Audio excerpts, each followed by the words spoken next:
ఎవరు? బరువులు మోయించేవాడు. నీ భుజాల మీద బరువు, నీ కుటుంబంలో బరువు, నీ సంఘములో బరువు, నీతో బరువు మోయిస్తున్న వాడు ఎవడనంటే ఐగుప్తీయుడు. బరువు మోయలేకపోతున్నావు, కుటుంబాన్ని బలవంతంగా లాక్కొని వస్తున్నావు.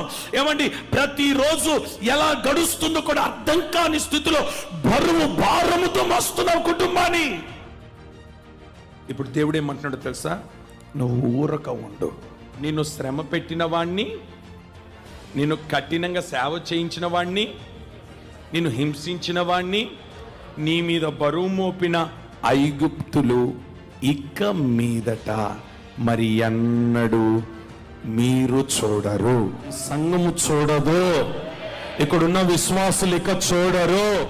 ఇంట్లో ఇక ఐగుప్తు నిన్ను చూడవు, నీ ఉద్యోగ స్థలంలో ఆ ఐగుప్తు నీకు చూడవు, ఈ సంఘములో ఇక ఐగుప్తు నిన్ను చూడవు, నీ ఊర్లో నీ గ్రామంలో ఐగుప్తు నీకు నువ్వు చూడవు.